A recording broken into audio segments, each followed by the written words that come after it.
Hello everyone, இந்த வீடியோவில் CBSE புக்கில் இருக்கிற எலக்ட்ரோஸ்டாட்டிக் பொட்டன்ஷியல் அண்ட் கெப்பாசிட்டன்ஸ் லெசனில் இருக்கிற சிபிஎஸ்சி எக்ஸாம்பிள் கொஷின் பார்க்க போகிறோம். வாங்க கொஷின்ஸை ஒன்று ஒன்றா பார்க்கலாம். எக்ஸாம்பிள் நம்பர் 2, ரெண்டு சார்ஜஸ் இருக்குது. 3 × 10⁻⁸ -2 × 10⁻⁸ ஆர் லொக்கேட்டட் 15 சென்டிமீட்டர் அப்பார்ட். ரெண்டு சார்ஜ் இருக்குது. எவ்வளோ தூரத்தில் வச்சுருக்கோம்? 15 சென்டிமீட்டர் அப்பார்ட். ரெண்டு சார்ஜுக்கு நடுவில் இருக்க distance 15 centimetre. At what point on the line joining the two charges is the electric potential 0? நல்லா பாருங்க, பொட்டன்ஷியல் என்ன ஆயிருணும்? 0. எலக்ட்ரிக் ஃபீல்ட் 0 ஆகிறதுக்கு நான் உனக்கு ஷார்ட்கட் ஃபார்முலா சொல்லியிருப்பேன். எலக்ட்ரிக் ஃபீல்ட் 0 ஆகணும்னு சொன்னால் ஃபார்முலா என்ன? ஸோ அந்த டிஸ்டன்ஸ் எக்ஸு கேட்டாங்கன்னா x is equal to r/√n+1 இல்லைனா -1 டிபெண்டிங் அந்த சார்ஜை சொல்லி கொடுத்துருப்பேன். கரெக்டாக இல்லையா? சப்போஸ் ரெண்டுமே சிமிலர் சார்ஜ் இருந்தால் +1 போட்டு நடுவில் வந்துடும். ஒன்று ப்ளஸ் இன்னொரு மைனஸ் இருந்துச்சுன்னா நல் பாயிண்ட் வெளியில் போயிடும். கரெக்டாக இல்லையா? ஸோ இது எலக்ட்ரிக் ஃபீல்டுக்கு நான் சொன்ன ஃபார்முலா. ஸோ எலக்ட்ரிக் ஃபீல்டை வச்சு நான் என்ன பண்ணலாம்? ஃபோர்ஸும் அந்த பாயிண்ட்டில் தான் 0வாக இருக்கும் அப்படிங்கிறத என்னால் சொல்லிட முடியும். இப்போ அவங்க என்ன கேட்குறான்? பொட்டென்ஷியல் 0 ஆகணும்னு சொல்கிறான். இதில் ரெண்டு கேஸ் வரப்போகுது. நல்லா பாரு, ஒரு சார்ஜ் என்ன சார்? 3 × 10⁻⁸. இன்னொரு சார்ஜ் என்ன? -2 × 10⁻⁸. இப்போ அவங்க என்ன சொல்கிறாங்கன்னா, இந்த ரெண்டு சார்ஜுக்கு நடுவில் பொட்டென்ஷியல் 0 ஆகணும். லெட் மீ சே, இந்த பிளேஸில் ஏதோ ஒரு பாயிண்ட் இருக்குது. அந்த பாயிண்டில் இவன் ஏதோ ஒரு ஃபீல்டு இவன் ஏதோ ஒரு பொட்டென்ஷியல் க்ரியேட் பண்ணியிருப்பானா? மேபி இவனும் அதே அளவுக்கு பொட்டென்ஷியல் க்ரியேட் பண்ணலாம். டோட்டல் பொட்டென்ஷியல் என்ன ஆயிரணும்? 0 ஆயிரணும். அப்போ நல்லா பாரு, potential due to 3 plus potential due to 2 -2. ஓகேவா? டோட்டல் பொட்டென்ஷியல் எவ்வளோ ஆயிரணும்? 0 ஆயிரணும். 3யோட பொட்டென்ஷியல் லெட் மீ சே இங்கேருந்து இங்கே இருக்கிற டிஸ்டன்ஸ் சம் எக்ஸு. அப்போ 3யோட பொட்டென்ஷியல் எப்படி எழுதுவீங்க? கே. சார்ஜ் எவ்வளோ? 3 × 10⁻⁸. எவ்வளோ தூரத்தில்? எக்ஸ் தூரத்தில். இப்போ ரெண்டாவது நல்லா பாரு, இதுக்கும் நடுவில் இருக்கிற டிஸ்டன்ஸ் 15 சென்டிமீட்டர்னு சொல்லிட்டாங்க. அப்போ இது எக்ஸ்னா இது வெரி குட்யா 15 - x.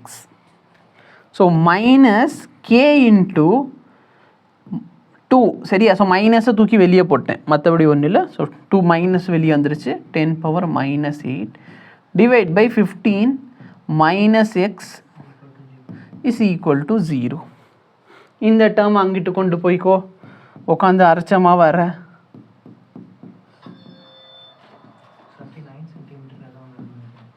என்னையா ஆன்சர் என்ன? மனப்படம் பண்ண 20யா? Very good.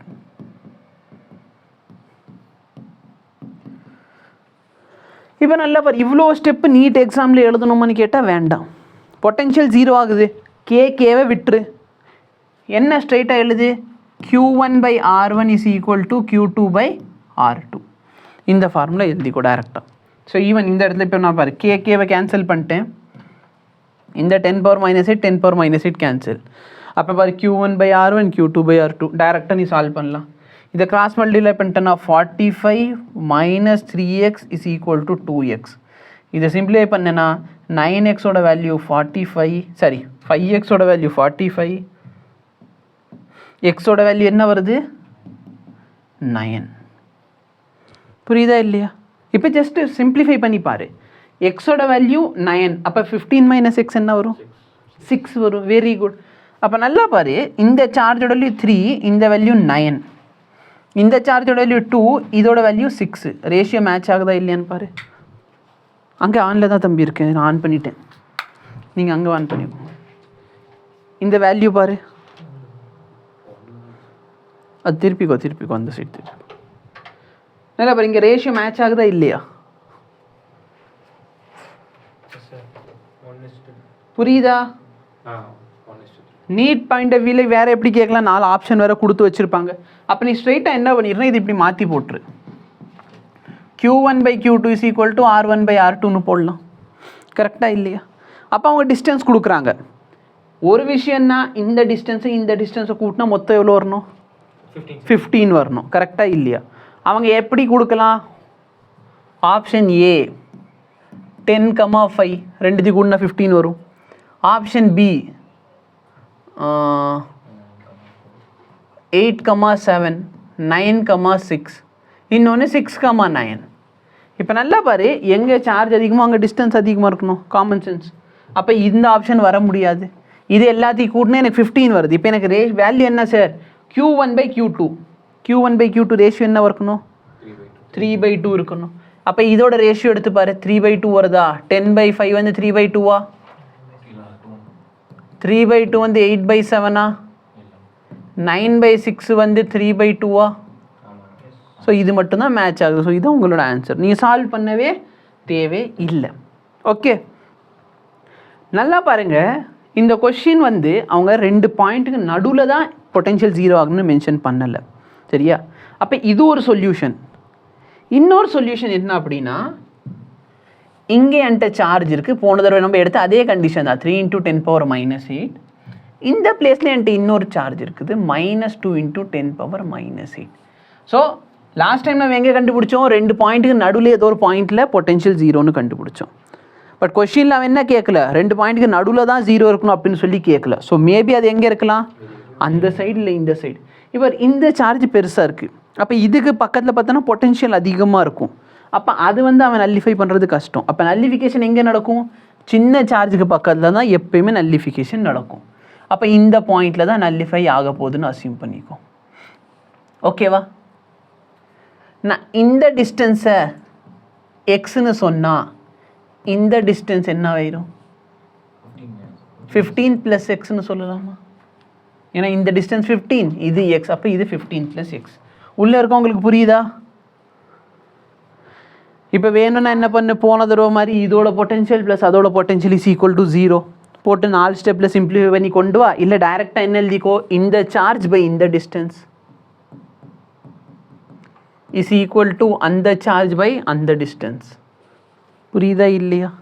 இல்லை சார் எனக்கு இது புரியலன்னா இப்படி எழுது, கே சார்ஜ் வந்து 3 × 10⁻⁸ divide by distance 15 + x plus இதோட பொட்டென்ஷியல் என்ன, கே சார்ஜோட -2 × 10⁻⁸ டிவைடட் பை எக்ஸ். இதோட பொட்டென்ஷியல் 0. இந்த மொத்த டேர்ம் அங்கிட்டு கொண்டு போனால் மைனஸ் வந்து அங்கே ப்ளஸ் ஆயிரும்.